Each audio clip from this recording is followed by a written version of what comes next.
Hola, es un placer tenerte aquí. Antes de comenzar, suscríbete al canal y dale like al vídeo. Aquel día el cielo estaba cubierto de nubes pesadas, como si incluso el universo compartiera el peso que sentía en mi pecho. Caminé sola por la acera mojada, sujetando entre mis dedos el pañuelo con el que había secado mis lágrimas durante el entierro. El silencio de la ciudad contrastaba con el torbellino que llevaba dentro. La muerte de mi suegro me había dejado un vacío inmenso. No solo era como un padre para mí, sino también el único apoyo sincero que había tenido en años. La casa se sentía más fría desde que partió, y mi marido, cada vez más ausente, más extraño. A pesar del duelo, sabía que algo más me aguardaba en aquella cita con el notario. Una inquietud profunda me apretaba el estómago, como si estuviera a punto de descubrir algo que cambiaría mi vida para siempre. Me detuve unos segundos frente al edificio, respirando hondo, intentando calmar el temblor de mis manos. Pensé en todo lo que había vivido al lado de esa familia, los sacrificios, las renuncias, las noches en vela cuidando al suegro enfermo mientras los demás hacían como si no existiera. Había dado todo de mí, no por obligación, sino por amor. Amor a una familia que no era la mía de sangre, pero que había elegido cuidar.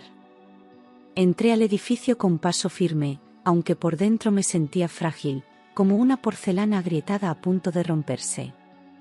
Me dijeron que el notario me esperaba en la tercera planta. Subí las escaleras sin mirar atrás. No sabía que ese sería el último momento de paz que tendría en mucho tiempo. Al llegar a la puerta, escuché voces al otro lado. Una parte de mí quería huir, pero la otra, la que aún tenía dignidad, me obligó a tocar. Cuando el secretario abrió, me indicó que pasara. Vi varias sillas colocadas en semicírculo frente a una mesa sobria, con carpetas perfectamente ordenadas. Me senté al fondo, aún sin saber si era la única citada. El reloj en la pared marcaba las 10:59. A las 11 en punto, el notario entró, saludó brevemente, y entonces la puerta se abrió una vez más. Lo que vi me dejó helada. Y fue ahí cuando el verdadero infierno comenzó. Nada me había preparado para esa imagen. Mi corazón se detuvo por un instante al ver a mi marido allí, de pie como si no hubiera nada fuera de lugar, como si la muerte de su padre fuera una simple formalidad. Pero lo peor no fue su rostro sin emoción, sino la presencia de aquella joven a su lado. Era demasiado joven, demasiado segura de sí misma, y sostenía en brazos a un bebé envuelto en una manta de colores suaves. Mi mirada se clavó en aquel niño y un escalofrío recorrió mi espalda. Algo dentro de mí me dijo que nada en esa escena era casual. Sentí como el aire se volvía más denso, imposible de respirar. Mi marido me miró solo un segundo, sin mover un músculo, sin mostrar ni una pizca de remordimiento. Luego giró la cabeza hacia el notario, como si yo no existiera, como si fuera solo una invitada más. La mujer se acomodó el pelo con arrogancia y se sentó a su lado, ignorándome por completo. Yo permanecí de pie, clavada en el suelo, luchando por mantenerme firme. El bebé comenzó a llorar, y ella lo mecía con ternura, como si estuviera mostrándome algo, como si supiera el impacto que eso tendría en mí. Nadie decía una palabra. El silencio pesaba como una losa entre nosotros. Y fue entonces cuando lo entendí, estaba a punto de presenciar mi humillación más grande. Me senté al otro extremo de la sala, sin quitarles la vista de encima. Mi cabeza daba vueltas, tratando de encontrar una explicación lógica, algo que justificara aquella escena tan cruel. Pero no había lógica. Solo traición. Me habían engañado a plena luz del día, y habían tenido la desfachatez de aparecer juntos en un momento tan delicado. El notario comenzó a revisar los documentos sin levantar la mirada, ajeno al drama que se cocía en esa sala. Yo no podía apartar los ojos del bebé. Tenía sus mismos ojos. Los ojos de mi marido. Y algo dentro de mí se rompió para siempre. No había consuelo en aquel despacho, solo el sonido de las hojas al pasar y el llanto esporádico del bebé que, sin saberlo, sellaba la tragedia de mi vida. Me sentía invisible. Aquel hombre con el que había compartido tantos años, que me había prometido amor eterno, no fue capaz de sostenerme la mirada ni un solo segundo.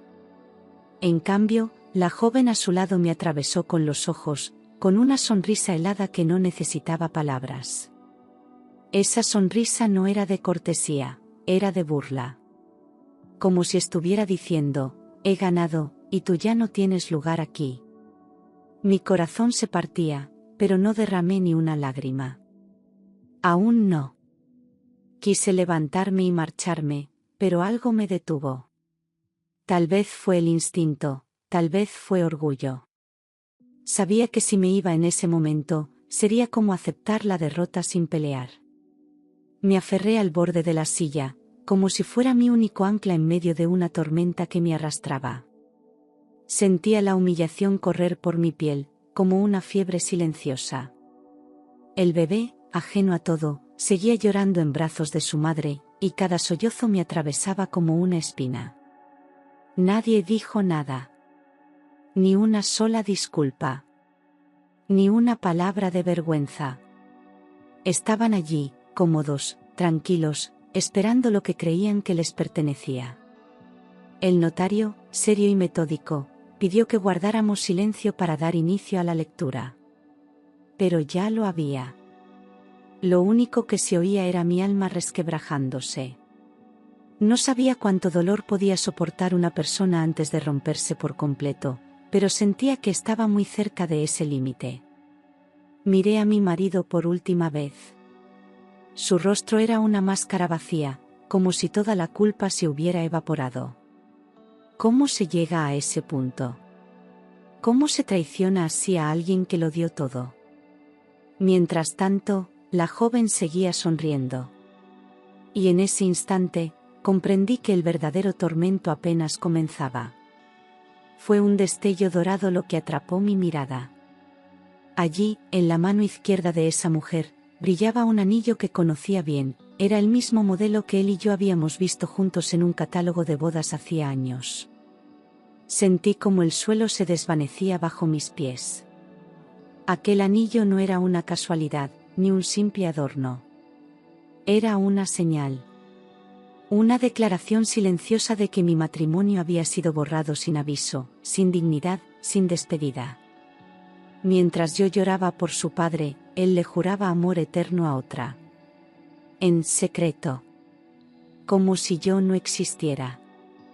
Me vinieron a la mente todas esas noches en las que me decía que tenía reuniones de trabajo, todos los fines de semana en los que llegaba tarde con excusas baratas.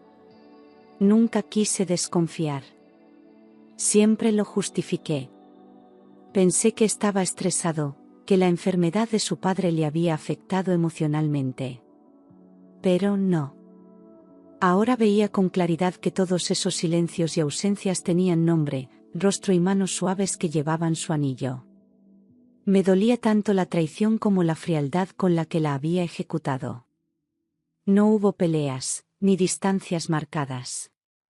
Solo una mentira larga, perfectamente elaborada. La joven, consciente de mi mirada, alzó la mano y acarició su propio anillo con una lentitud calculada. Fue un gesto pequeño, pero cargado de veneno. Me retó sin palabras, me declaró la guerra con una sonrisa serena y un dedo adornado con la prueba de mi reemplazo.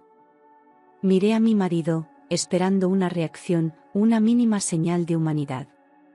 Pero nada. Su rostro seguía inmóvil, como si no pasara nada, como si yo fuera la intrusa.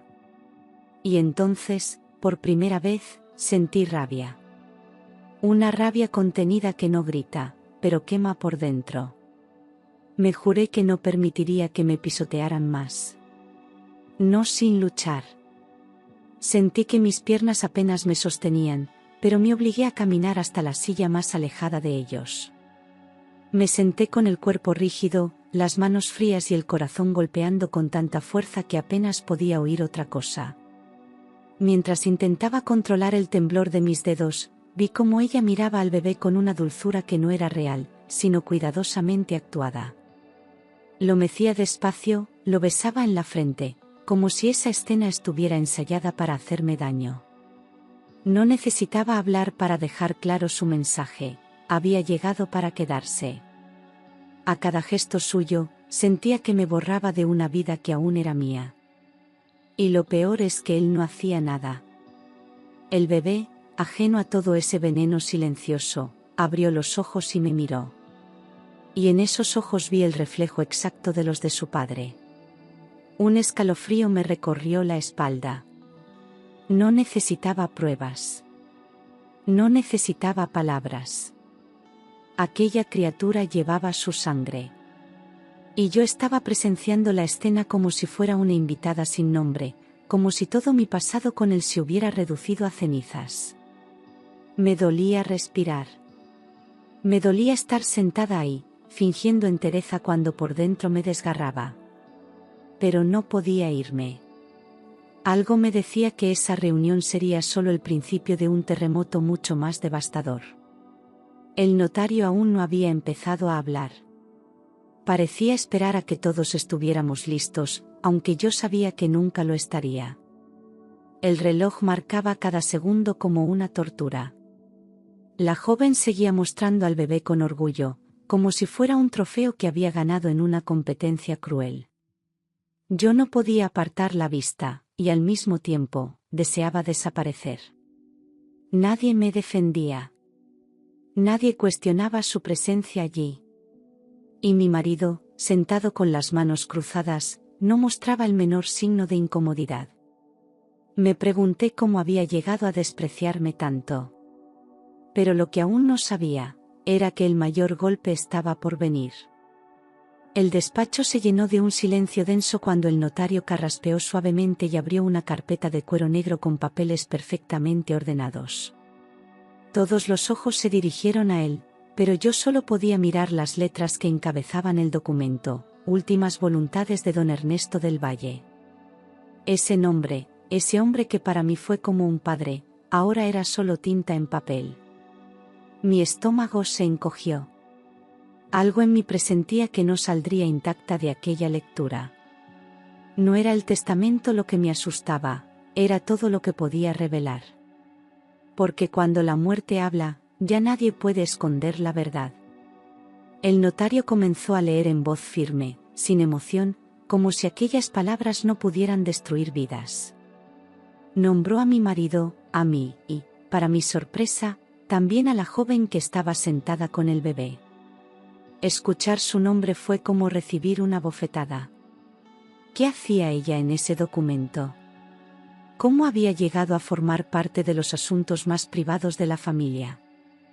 No entendía nada. Empecé a sudar frío, mis manos temblaban de nuevo y la boca se me secó por completo. Intenté no mirar a nadie, solo escuchaba, atrapada en un torbellino que no podía detener. Y entonces el abogado dijo algo que me hizo contener el aliento: y a su nieto, nacido recientemente y debidamente reconocido mediante prueba de ADN, se le otorgará. No escuché el resto. El mundo se me vino encima. ¿Nieto? ¿Reconocido? ¿Mi suegro lo sabía? ¿Desde cuándo? Sentí que una pared se derrumbaba dentro de mí. Me quedé helada, mientras las piezas del rompecabezas comenzaban a encajar. Esa criatura no era una coincidencia. Era el centro de toda esta traición. Y yo, que había dado tanto por esa familia, estaba a punto de descubrir que me habían mentido durante años, incluso desde el más allá. No podía creer lo que estaba oyendo. Mi suegro, el mismo que me decía que yo era como una hija, había reconocido a ese bebé como su nieto legítimo. ¿Desde cuándo lo sabía? ¿Por qué nunca me lo dijo? ¿Cómo pudo guardar silencio mientras yo seguía entregando mi vida a un matrimonio podrido? El notario explicó que la prueba de ADN había sido realizada en secreto, semanas antes de su muerte, y que él había dejado instrucciones claras para que el niño recibiera una parte significativa de sus bienes. Me sentí apuñalada. No por la herencia, sino por la traición. Todo lo que pensé que era firme, se estaba desmoronando. El rostro de la joven se iluminó como si acabara de ganar la lotería. Apretó al bebé contra su pecho con un gesto posesivo, como si acabara de asegurarse el futuro. No dijo nada, pero su mirada decía todo. Sabía que esa revelación me dolía más que cualquier golpe físico. El abogado continuaba leyendo, pero yo ya no escuchaba. El zumbido en mis oídos era tan fuerte como el latido de mi corazón. Mi marido no se movía. Ni una palabra, ni una expresión de sorpresa, ni un gesto de culpa. Estaba todo perfectamente planeado. Me habían engañado los dos, y ahora lo hacían a plena luz, sin pudor. Recordé entonces las últimas semanas de vida de mi suegro. Cómo me tomaba la mano con fuerza, cómo me miraba con tristeza. Ahora lo entendía todo. Sabía lo que ocurría. Y aún así, guardó silencio. Tal vez por vergüenza, tal vez por no querer herirme más de lo necesario. Pero ese silencio también fue una forma de traición. Yo lo cuidé, lo acompañé hasta su último aliento, mientras ellos construían una vida paralela a mis espaldas. El testamento era solo el papel que certificaba lo que ya estaba hecho, me habían apartado, sustituido, y ahora me quedaba mirar desde la sombra cómo se repartían lo que una vez fue mío. En ese momento, lo único que necesitaba era una palabra, una explicación, aunque fuera vacía. Algo que me dijera que todo aquello no estaba ocurriendo. Pero no la hubo. Mi marido mantuvo los ojos fijos en la carpeta del notario, como si el contenido de esos documentos fuese más importante que el dolor en mis ojos. No me ofreció ni una mirada. Y ese silencio fue más cruel que cualquier grito. Él, que una vez me juró lealtad, ahora callaba porque el peso de su cobardía era más fuerte que su conciencia. Bajó la cabeza. Y con ese gesto, me lo confirmó todo. Sentí como una oleada de rabia me subía desde el estómago hasta la garganta. Tuve que apretar los dientes para no decir en voz alta todo lo que me ardía por dentro. Pero no era el momento. No en esa sala. No delante de esa mujer que parecía disfrutar cada segundo de mi caída. Respiré hondo, y en ese instante, supe que ya no quedaba nada de aquel matrimonio. Él lo había enterrado con sus actos, y yo, con su silencio. La cobardía de no defenderme, de no asumir lo que había hecho, fue la última estocada. Y por dentro, me juré que jamás perdonaría su desprecio. La joven lo miró y le acarició la pierna, como si él fuera un trofeo que había ganado sin esfuerzo. Él no reaccionó. Ni siquiera se apartó. Como si estuviera resignado, como si hubiera aceptado ya que su nueva vida estaba allí, delante de mí. Fue entonces cuando comprendí que no me habían traicionado por impulso, sino por decisión. Había sido un proceso largo, frío, planeado. Y ahora lo veía con claridad, yo no era parte del error. Era el obstáculo que tuvieron que mantener al margen hasta que ya no hiciera falta. Pero aún no sabían que, incluso herida, aún me quedaba fuerza para luchar. Escuchar mi nombre en boca del notario, seguido de la mención de una carta personal, me dejó paralizada. Todos los presentes giraron la cabeza hacia mí, incluso mi marido, aunque solo por un instante. El notario sacó un sobre amarillento, cerrado con lacre, con mi nombre escrito en esa caligrafía inconfundible. Me temblaban los dedos al recibirlo. No sabía si abrirlo de inmediato o esperar a estar sola, pero algo dentro de mí pedía a gritos saber lo que decía. Esa carta no era solo papel, era la última verdad de un hombre al que había amado y cuidado hasta el final. Tal vez allí encontraría una explicación, o una herida más. Con manos temblorosas rompí el sello. La sala desapareció. Solo existíamos la carta y yo. La tinta estaba un poco corrida, como si hubiera llorado al escribirla. Querida Laura, comenzaba, y al ver esas palabras, los ojos se me llenaron de lágrimas. No por tristeza, sino por una mezcla de rabia, miedo y ternura. Aquel hombre había muerto sabiendo demasiado. Si estás leyendo esto, es porque ya sabes la verdad. Perdóname por no habértelo dicho en vida. Tragué saliva. Cada línea era un cuchillo, pero también una confesión que necesitaba oír. Mi suegro había vivido con el peso del secreto, y aún así había querido que yo lo supiera todo. La carta explicaba que se enteró del bebé pocos meses antes de fallecer. Que sintió vergüenza del comportamiento de su hijo, y que incluso lo enfrentó. Pero el daño ya estaba hecho. Decía que me consideraba su verdadera hija, que ningún vínculo de sangre era más fuerte que mi lealtad. Me agradecía por haber estado a su lado cuando nadie más lo hacía, por haber sido luz en sus últimos días. Al terminar de leerla, no podía hablar. Tenía el alma desgarrada y la garganta cerrada. Aquella carta era su último abrazo, su forma de protegerme desde la tumba. Y sin saberlo, acababa de cambiarlo todo.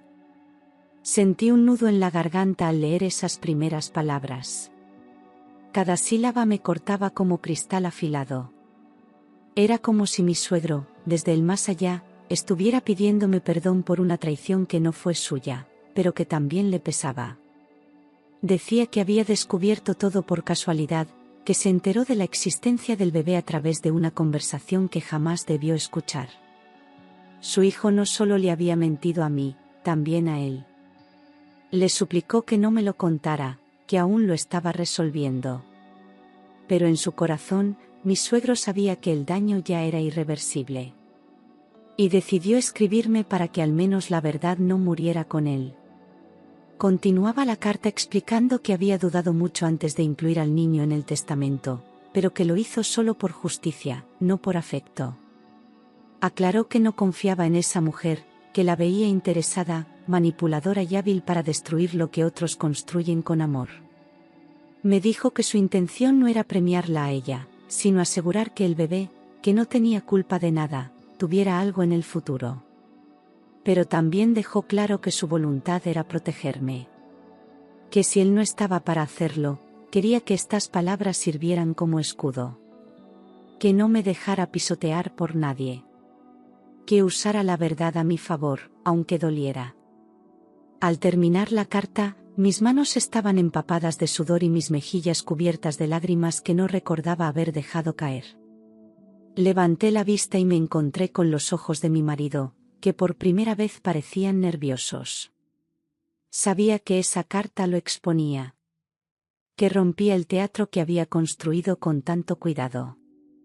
Cerré el sobre lentamente y lo guardé en el bolso, como si fuera una reliquia sagrada.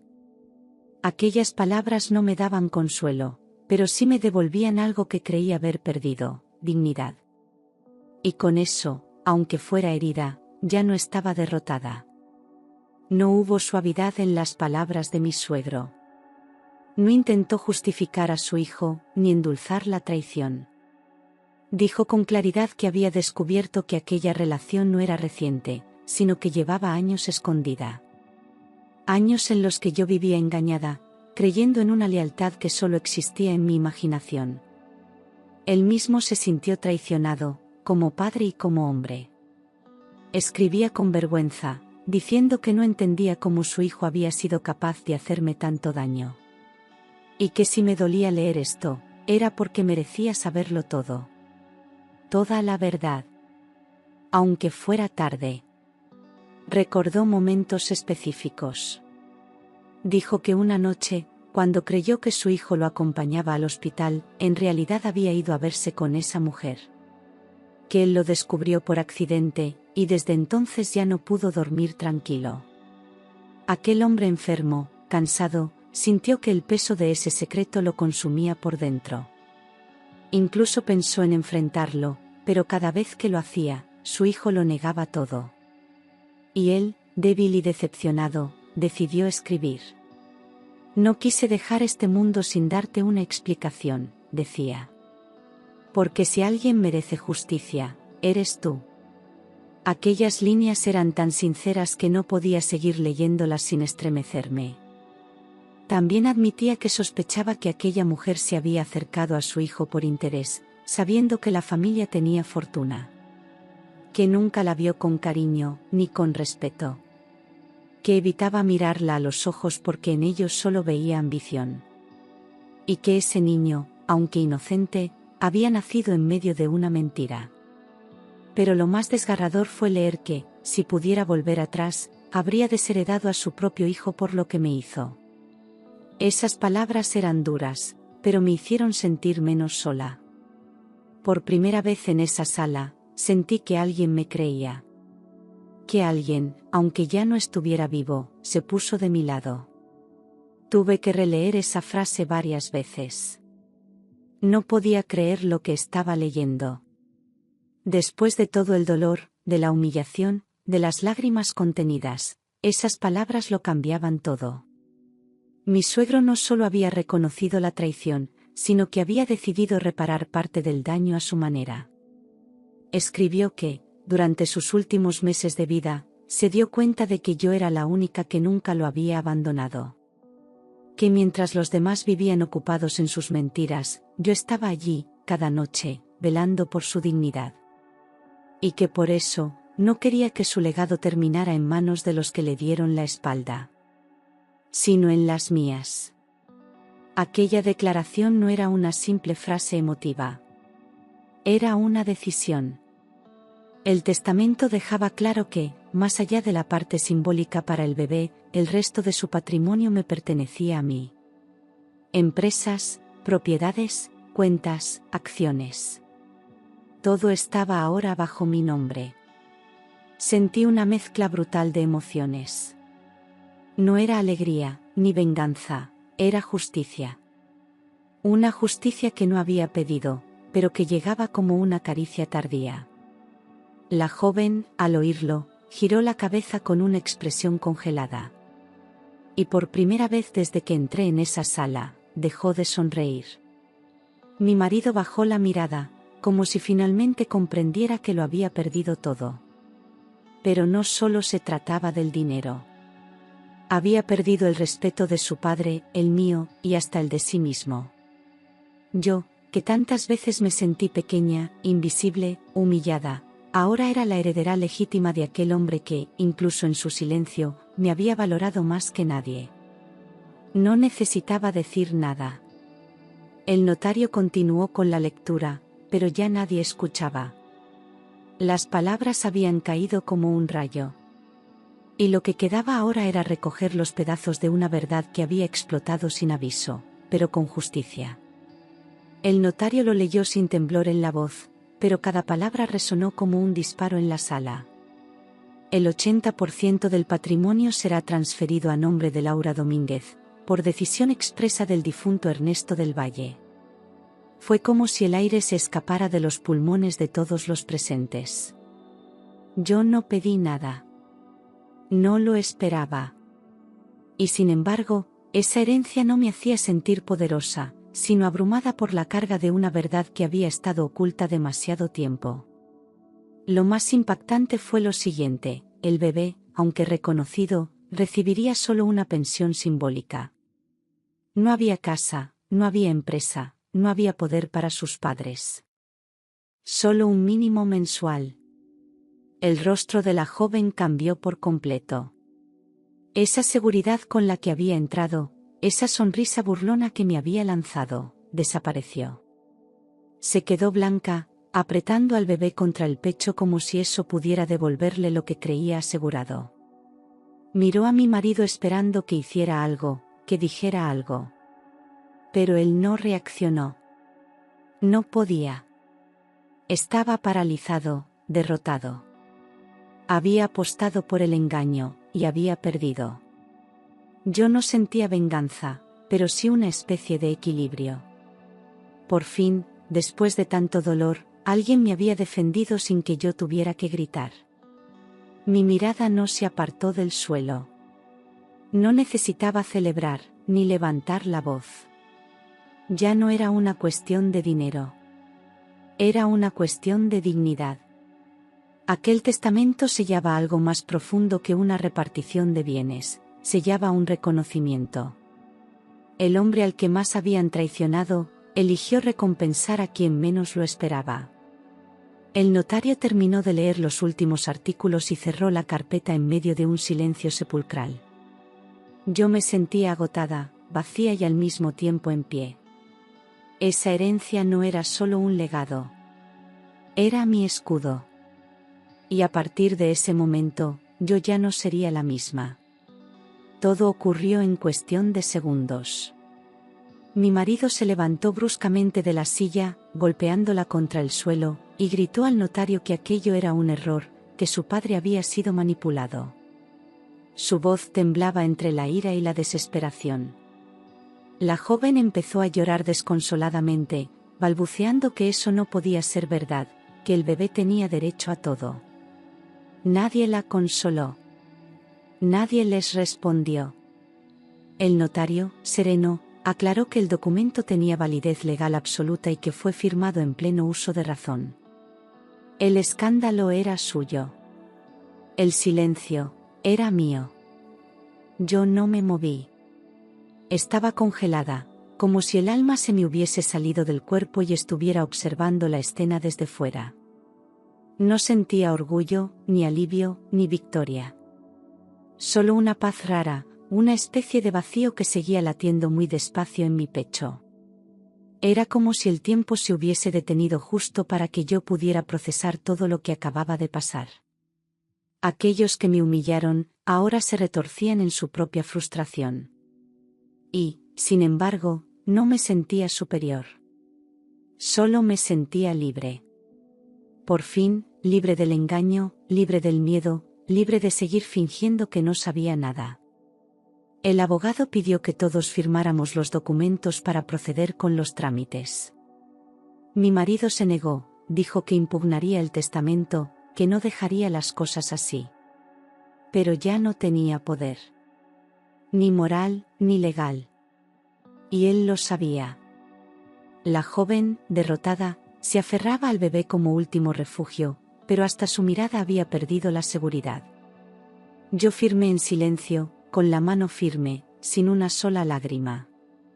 Me levanté con la cabeza en alto, y sin mirar atrás, salí de aquella sala que me había roto, pero también me había reconstruido. Porque ese día, sin yo buscarlo, el destino me devolvió lo que la vida me había arrebatado. 3 días después de la lectura del testamento, escuché la llave girando en la cerradura de casa. Me levanté en silencio, con el corazón apretado. No sabía si estaba preparada para verlo, pero tampoco pensaba esconderme. Entró con los ojos cansados, la ropa arrugada y la voz temblorosa. Me dijo que necesitaba hablar, que todo había sido un desastre, que no había sabido cómo manejarlo. Se sentó en el sofá como si aún tuviera derecho a estar allí. Me miró con esa falsa ternura que ya no me engañaba. Y sin el menor pudor, me pidió perdón como si eso fuera suficiente para borrar años de mentiras. Dijo que todo con ella había sido un error, que no había planeado nada, que solo buscaba algo que ya no encontraba en nuestro matrimonio. Hablaba de soledad, de rutina, de cansancio. Pero en ningún momento asumió su culpa con dignidad. Se justificaba, se victimizaba, como si yo tuviera que consolarlo ahora. Me escuchaba en silencio, esperando que yo le tendiera la mano, que lo perdonara sin condiciones. Pero no sabía que esa versión de mí, la que callaba y perdonaba, ya había muerto. Su voz me sonaba vacía, sus palabras, repetidas. Era tarde. Demasiado tarde. Me miró con los ojos llenos de supuesta culpa, y me preguntó si aún podíamos salvar lo nuestro. Sentí una punzada en el pecho, no por él, sino por todo lo que me obligó a soportar en silencio. Pensé en la mujer del despacho, en el bebé, en la carta de su padre. Pensé en mí, en todo lo que había perdido para sostener una mentira disfrazada de matrimonio. Le respondí con firmeza que no. Que no había nada que salvar. Que no se puede volver de una traición tan profunda. Él bajó la cabeza, igual que en la sala del notario. Y entendió, por fin, que se había quedado solo. Desde que regresó por aquella puerta, no pude volver a respirar igual. Todo, absolutamente todo en esa casa, había quedado manchado por su deslealtad. La taza que usaba cada mañana, el sillón donde leía el periódico, incluso la almohada de su lado, eran ahora símbolos de un amor podrido. Ya no encontraba refugio entre esas paredes. Caminaba por el pasillo y cada paso me traía imágenes de él besando a otra, mintiéndome con la misma voz con la que me decía, te quiero. El aire se volvió denso, como si la casa misma rechazara su presencia. O tal vez era yo quien ya no encajaba en aquella vida de fachada. Intenté seguir con mi rutina, pero nada tenía sentido. Preparar la comida, encender la televisión, ordenar el dormitorio, eran gestos vacíos.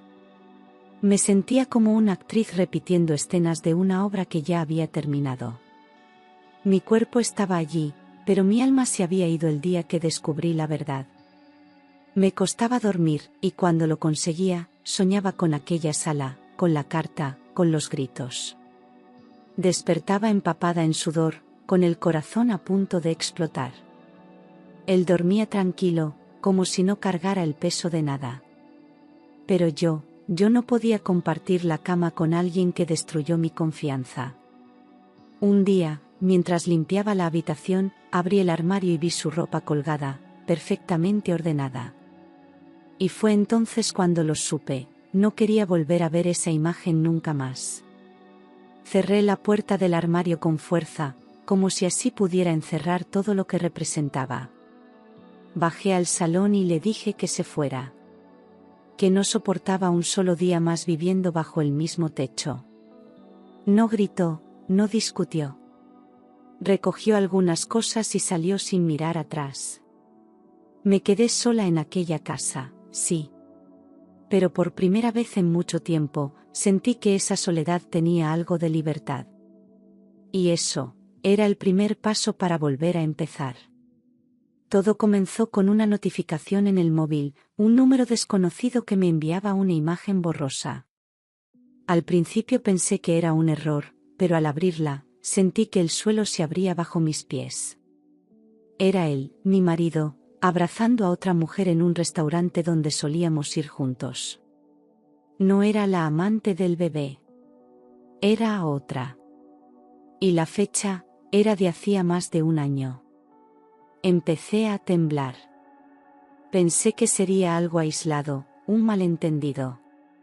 Pero en cuestión de minutos llegaron más, fotos en hoteles, en la playa, incluso en nuestro coche. La traición era aún más profunda de lo que imaginaba.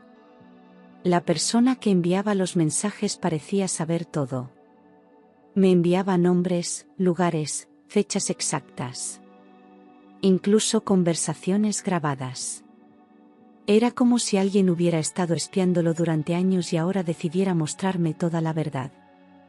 Cada mensaje que abría me destrozaba un poco más, pero al mismo tiempo, me liberaba.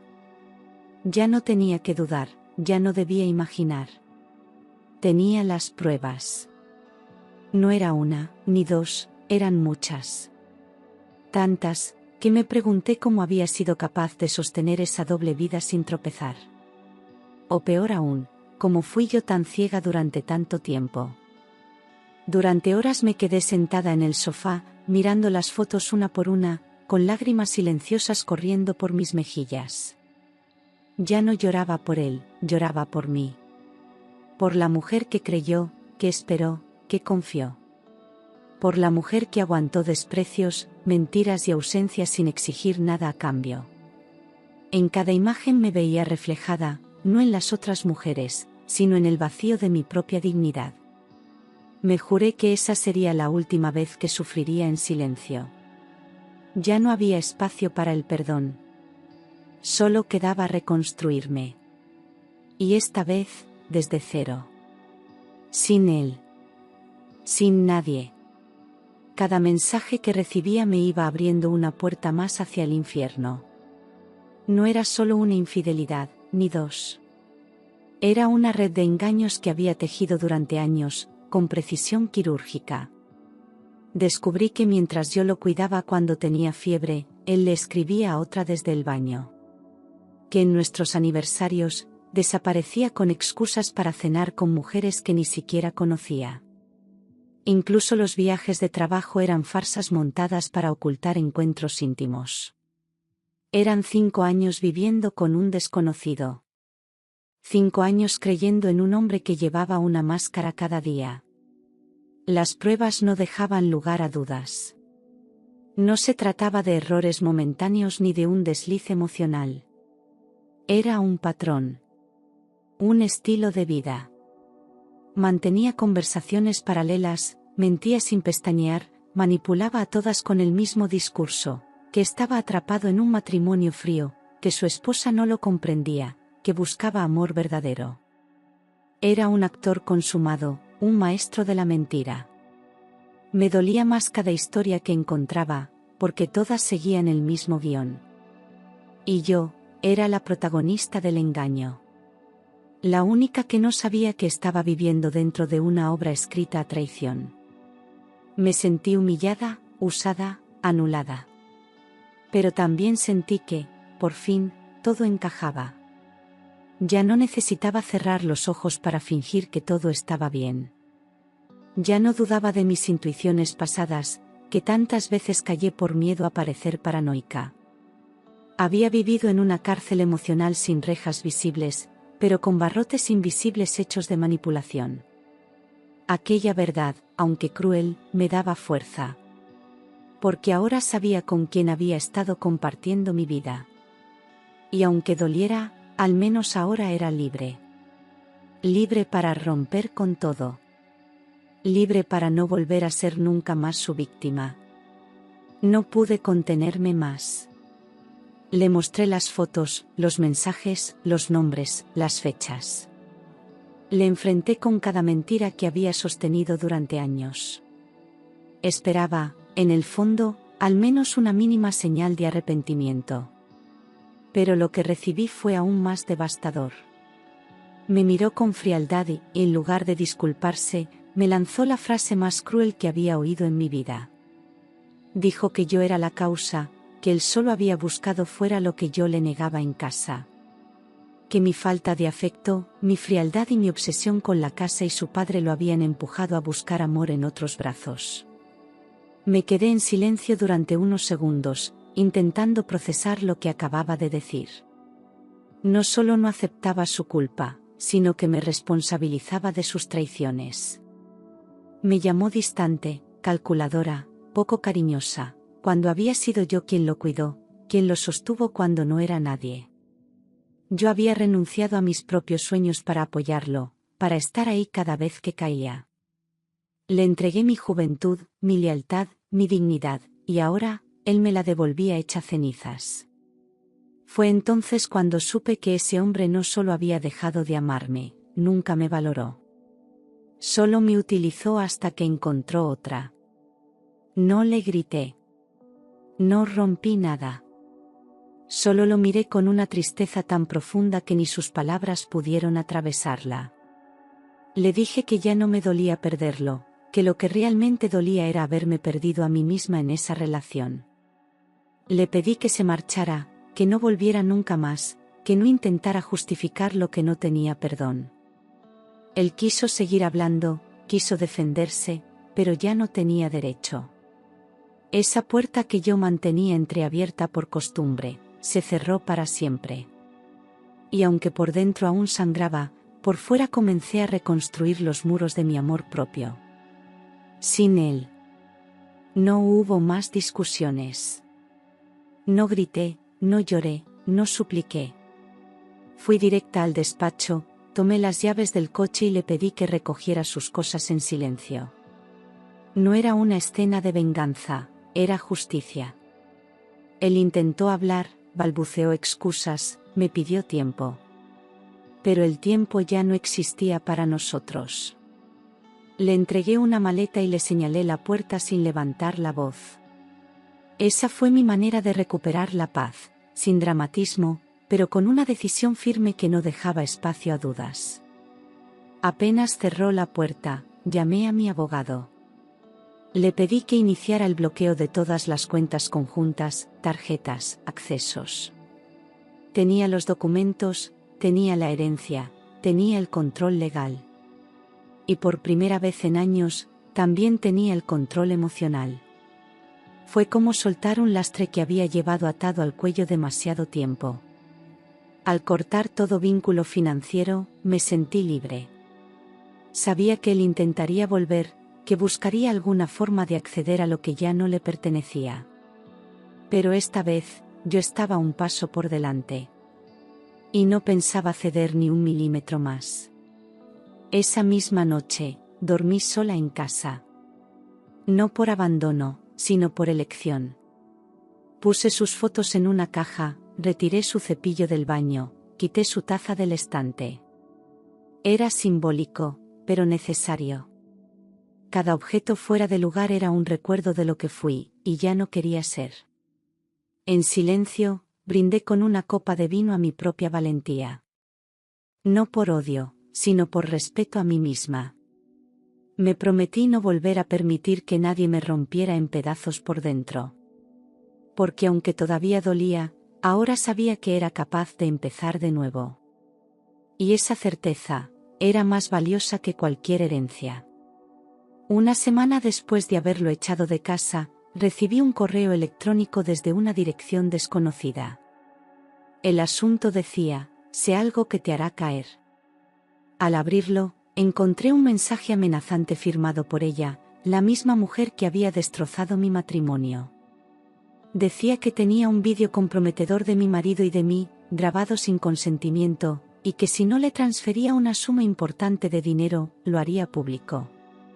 Me temblaron las manos, pero no por miedo al contenido, sino por el descaro. Intentaba hacerme caer por algo que ni siquiera existía. Era su último recurso, el chantaje. Me senté con calma, respiré hondo y reenvié el correo directamente a mi abogado. Ya no era la mujer débil que temía las amenazas. Estaba decidida a enfrentar cualquier cosa. A las pocas horas, él confirmó que el correo no tenía pruebas reales, solo era una táctica desesperada para obtener dinero. Decidimos responder con una notificación legal formal, exigiendo que cesara cualquier intento de contacto bajo amenaza de denuncia penal. No hubo respuesta. La cobardía siempre se esconde cuando se encuentra con firmeza. Aquella mujer, que creía tener poder sobre mí, no imaginaba con quién estaba tratando ahora. Esa noche dormí tranquila. No porque el problema estuviera completamente resuelto, sino porque sabía que no me dejaría manipular jamás. Había aprendido a distinguir el miedo de la prudencia, y la verdad de la manipulación. Ella había usado a mi marido, al bebé, incluso al recuerdo de mi suegro para intentar destruirme. Pero cada intento fallido la desenmascaraba más. Ya no era una amenaza, era una sombra que se desvanecía. No necesitaba venganza.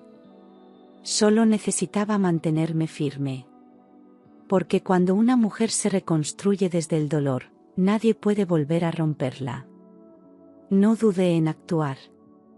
Reuní todas las pruebas del chantaje, las amenazas, los correos y los mensajes enviados desde cuentas falsas. Con mi abogado iniciamos el proceso judicial por difamación, extorsión y suplantación.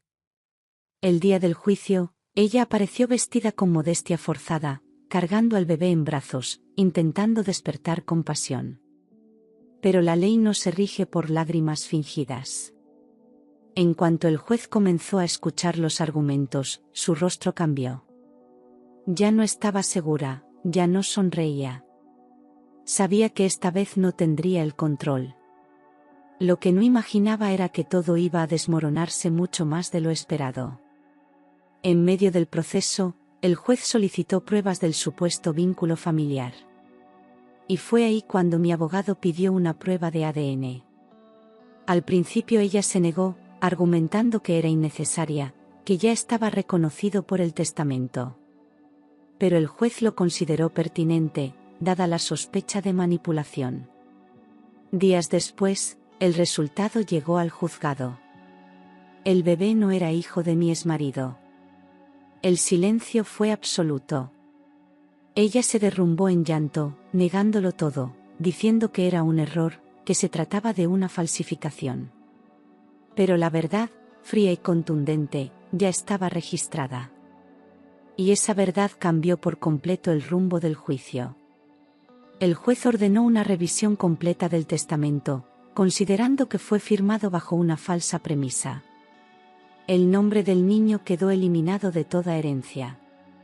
Mi exmarido, humillado públicamente, abandonó la sala sin mirar a nadie. Ella, completamente expuesta, perdió toda credibilidad, y además enfrentó cargos adicionales por fraude. Yo permanecí sentada, en silencio, pero con el alma en paz. La justicia había hablado, y esta vez, a mi favor. No por venganza, sino por dignidad. Por todas las noches que lloré en silencio, por todo lo que me hicieron pasar. Y porque la verdad, tarde o temprano, siempre sale a la luz. La confirmación científica fue clara, sin margen de error. El bebé no compartía ni una sola coincidencia genética con mi exmarido. Aquel niño, que ella presentó como la llave de su futuro, no era más que una herramienta en un juego sucio y calculado. La sala del tribunal quedó en silencio, y solo se escuchaba su llanto histérico. El juez, impasible, ordenó que se eliminara todo derecho sucesorio del menor y que se abriera una investigación por falsificación de documentos. Yo la miré. No con odio, sino con la fría compasión de quien sabe que la verdad, por fin, ha hecho justicia. Ella gritaba que el laboratorio estaba equivocado, que alguien había manipulado los resultados. Pero ni el juez, ni los abogados, ni siquiera su propio defensor le creyeron. El fraude estaba al descubierto, y ya no podía esconderse detrás de una inocente sonrisa o de una manta de bebé. Había jugado con la vida de un niño, con la memoria de un hombre muerto, con mi dignidad, y con la confianza de todos. Intentó culpar a mi exmarido, pero él negó conocer la verdad. Su teatro se vino abajo. Ya no era la víctima que fingía ser.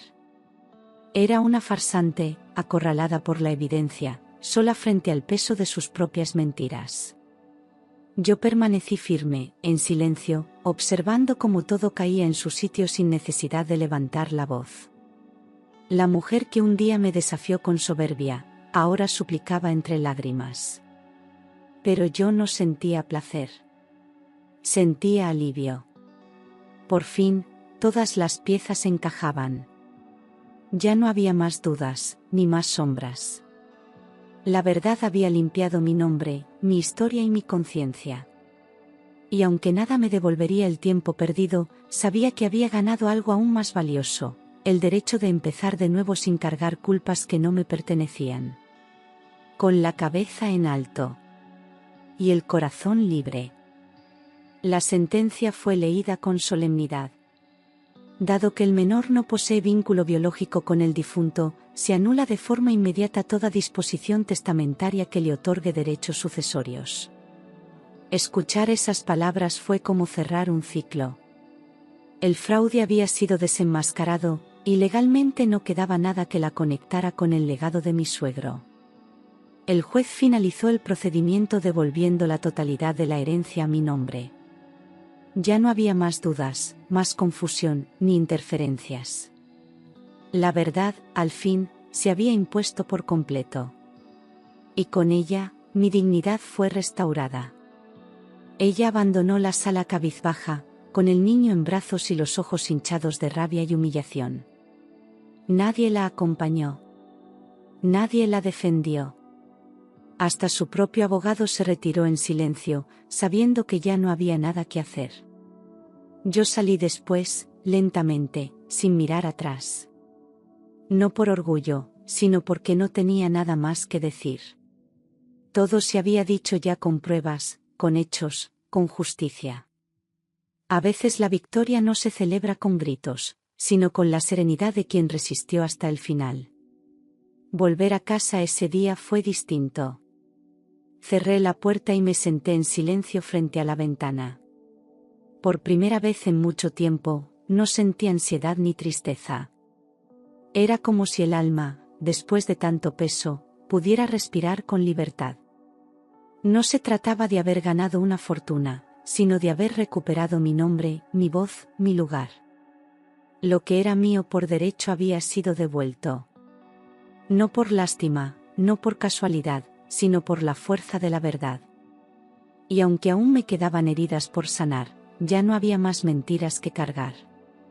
Tras la última audiencia, aunque todo parecía estar a mi favor, mi cuerpo empezó a ceder. Dormía mal, apenas comía y los días me pasaban como si viviera en una niebla espesa. Las noches eran aún peores. Cerraba los ojos y revivía cada escena, la traición, las miradas, la carta, las humillaciones. Era como si mi mente no me permitiera olvidar. Gané la batalla legal, sí, pero dentro de mí quedaban escombros de un castillo que construí sobre arena. Me dolía haberlo amado tanto. Me dolía más haberme olvidado a mí misma por sostener lo insostenible. Intenté ocuparme, leer, salir, hablar con amigas, pero nada lograba devolverme la luz. Todo me parecía falso, superficial. Me sentía una espectadora de mi propia vida. Recibía felicitaciones por haber sido fuerte, pero nadie sabía lo rota que estaba por dentro. Me miraba al espejo y no me reconocía. Esa mujer que una vez brilló con ilusión en los ojos ahora tenía una mirada vacía, sin rumbo. Me pregunté muchas veces si algún día volvería a sentir algo de verdad. Porque aunque ya no lloraba, tampoco reía. Y eso era aún más aterrador. Busqué ayuda profesional. Lo hice en silencio, sin anunciarlo a nadie. Fue un paso difícil, pero necesario. Sentarme frente a alguien y contar mi historia fue como abrir una herida infectada, dolía, pero sanaba. Hablarlo, entender que mi dolor era legítimo, que no era débil por sentirlo, me dio poco a poco una chispa de esperanza. Empecé a reconstruirme desde lo más hondo, sin prisa, sin máscaras. No buscaba ser la misma de antes. Quería ser una nueva versión de mí, más consciente, más fuerte, más libre. Porque aunque el daño estuviera hecho, aún estaba viva. Y esa, para mí, era la señal de que aún podía volver a empezar. No lo noté al principio. Gabriel siempre fue profesional, discreto, sin una sola palabra fuera de lugar durante todo el proceso. Pero con el tiempo, su presencia se convirtió en algo familiar, incluso reconfortante. Me escribía de vez en cuando para saber cómo estaba, sin presión, sin intenciones ocultas. Me escuchaba, me entendía, y lo más importante, no me juzgaba. Yo, que ya no confiaba en nadie, empecé a abrirme poco a poco. Su voz era serena, su mirada limpia. No venía a llenar un vacío, venía a recordarme que aún podía confiar en alguien sin perderme en el intento. Tardé en darme cuenta de que algo dentro de mí empezaba a cambiar. No era amor inmediato, no era pasión desenfrenada. Era respeto, complicidad, ternura. Con él no tenía que fingir que estaba bien. Podía mostrar mis grietas sin miedo. Gabriel no buscaba arreglarme, solo estar a mi lado mientras me reconstruía. Me hablaba de libros, de su madre fallecida, de los silencios que también le habían dolido. Y yo, que había olvidado cómo era reír con el pecho abierto, empecé a hacerlo otra vez. Muy despacio. Pero de verdad. Una tarde me invitó a caminar por el retiro. El sol caía lento entre los árboles, y por primera vez no sentí culpa al disfrutar del momento. Me cogió de la mano sin avisar, con una delicadeza que me desarmó por completo. No dije nada. Solo apreté su mano con suavidad. No sabía hacia dónde iba esa historia. Pero no me daba miedo. Porque Gabriel no llegó para ocupar el lugar de nadie. Llegó para estar conmigo en este nuevo capítulo. Sin promesas, sin prisas. Solo con la verdad. Y eso, era más que suficiente. Con Gabriel, el silencio ya no era incómodo. Era espacio. Un espacio seguro donde no tenía que defenderme ni justificar mis emociones. Él no me presionaba, no me exigía explicaciones, no esperaba que yo sanara de inmediato. Solo estaba. Y su presencia me enseñó que el verdadero amor no se impone, se ofrece. No me hablaba de futuro, ni de promesas vacías. Me hablaba del presente, de lo que sentía al estar a mi lado, sin necesidad de adornarlo. Y eso, después de todo lo vivido, era lo más puro que alguien podía darme. Comenzamos a vernos más seguido. Un café, un paseo, una película sin final. Y aunque el miedo aún habitaba en mí, ya no dominaba cada decisión. Gabriel no intentaba borrar mi pasado, lo respetaba. Sabía que llegaba a mi vida cuando yo ya no creía en los milagros. Pero su forma de cuidarme, de no invadir, de esperar, fue devolviéndome poco a poco el deseo de vivir. No como antes, sino de otra forma, más real, más consciente. Empecé a dormir mejor, a sonreír sin esfuerzo, a mirarme al espejo sin evitar mis ojos. Él no lo sabía, pero estaba ayudándome a renacer. Un día, mientras compartíamos una cena sencilla en su casa, me miró sin decir nada durante varios segundos. Luego dijo, en voz baja, no tienes que amarme. Solo déjame acompañarte. Y esas palabras me atravesaron como una caricia en el alma. Porque no me pedía nada, y aún así, me lo estaba dando todo. No respondí con palabras. Solo le acaricié la mano. En ese momento supe que no estaba sola. Y que aunque aún me quedaban cicatrices, no dolían igual si alguien las acariciaba con respeto. Por fin, después de tanto tiempo, no solo sobrevivía. Estaba empezando a vivir. Nunca imaginé que de tanto dolor nacería algo tan poderoso. Gabriel me propuso crear una fundación, inspirada en mi historia, en mi proceso, en todo lo que viví en silencio. Al principio dudé. No sabía si estaba preparada para exponerme, para volver a tocar heridas ya cerradas. Pero entendí que no se trataba de mí, sino de tantas mujeres que, como yo, habían sido traicionadas, manipuladas y olvidadas. Juntas creamos un espacio donde no se juzga, donde se escucha, donde se acompaña. Le pusimos el nombre de Ernesto, como homenaje a quien, al final, me devolvió mi lugar. La inauguración fue sencilla, íntima, pero llena de emoción. Algunas mujeres se acercaron para contarme sus historias, y en cada una de ellas me vi reflejada. Comprendí que la traición tiene muchas formas, pero el dolor es el mismo, silencioso, constante, profundo. Y también entendí que la fuerza no nace de no caer, sino de levantarse con más verdad. Esa fundación no era un acto de caridad, era un acto de justicia. Un faro para quienes aún caminaban en la oscuridad. Gabriel, siempre a mi lado, fue mi cómplice en cada paso, sin robarme protagonismo. Porque sabía que esa victoria no era suya. Era mía. Con el tiempo, la fundación creció más de lo que imaginábamos. Recibimos apoyo, donaciones, testimonios de todo el país. Mujeres que llegaron rotas y salieron erguidas, con la frente alta y las lágrimas secas. Yo las miraba y sentía orgullo, no solo por ellas, sino también por la mujer en la que me había convertido. Ya no era solo la que fue traicionada. Era la que transformó su dolor en puente para otras. Y aunque la herida no desaparece, ya no me domina. Porque ahora, cada vez que una mujer se levanta gracias a esa ayuda, sé que todo lo que sufrí, tuvo un propósito. La caída fue inevitable. Sin herencia, sin reputación, sin aliados. Las mujeres con las que jugó durante años desaparecieron en cuanto el dinero dejó de fluir. Se quedó solo, sin amigos, sin familia, sin hogar. Intentó acudir a viejos socios, pero todos le cerraron las puertas. Su nombre ya no inspiraba respeto, sino desprecio.